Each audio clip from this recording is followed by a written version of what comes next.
And now, your First Alert 5 weather. Welcome back, everyone, to News 5 today on your Sunday morning, sort of right in the middle of that holiday weekend.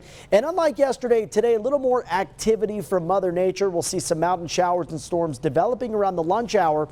That energy spreads east and reaches the plains where we have a marginal risk. So a few of these storms likely reaching severe criteria east of I-25. So make our way into Monday. We dry things out again before those scattered storms return as we make our way towards the 4th of July. And again today, according to the Storm Prediction Center, the greatest risk of severe weather is going to be off to our east with a larger threat, a slight risk down across the panhandles of Texas and Oklahoma. So in terms of the thunderstorm potential here today, I think damaging wind gusts probably one of the main threats, although we could see large hail up to an inch and a half in diameter from some of those stronger to severe thunderstorms that do pulse up across the region. Right now in the Springs is a beautiful start to your Sunday morning. Thanks so much tuning in and joining us here today on News 5. Currently sitting at 60 degrees under blue skies. Also seeing that beautiful bright blue sky this morning in Pueblo. This afternoon, a few thunderstorms will be possible. Now, the big picture shows high pressure continuing to influence our weather, but we get a little weak system that undercuts that ridge of high pressure.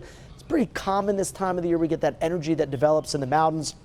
Again, it pushes east, and that allows for those storms to continue to develop out across the eastern plains. So here's our Futurecast sees it through noon along and east of I-25. No need to worry about the rain gear or making those alternate plans for something inside for you and the kids.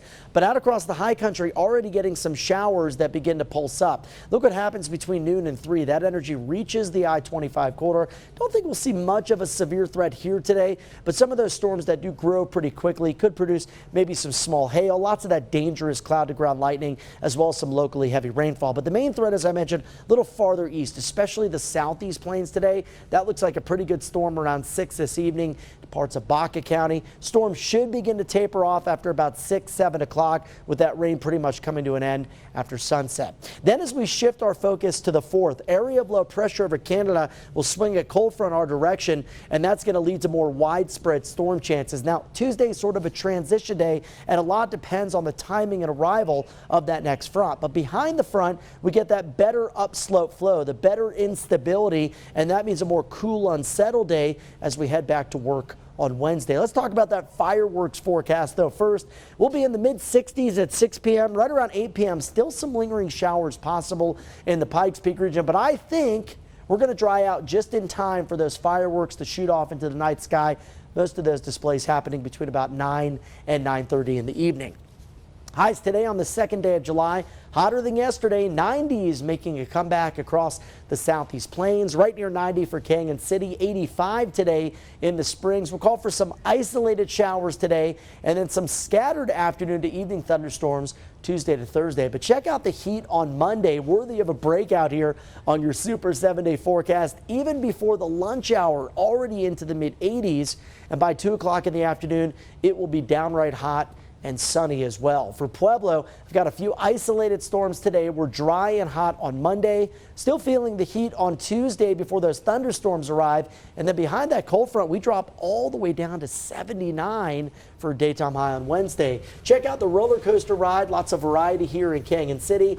Got 80s and 90s through Tuesday, 70s briefly on Wednesday, then back to the 80s and 90s at the tail end of the 7-day forecast. For Woodland Park, some isolated showers and storms today. I think we're dry here in Teller County Monday, and then some afternoon, evening storms on the 4th of July. Again, still optimistic, Patrick, that most of that clears out by the evening hours, but some could hold on in some spots. So not a completely crystal clear 4th, but something we'll continue to watch. And the weather pattern we've seen leading up to this, we haven't had a whole lot of real hot temperatures. So for the folks that are going to be outside for an extended period of time this weekend, water, sunscreen, right?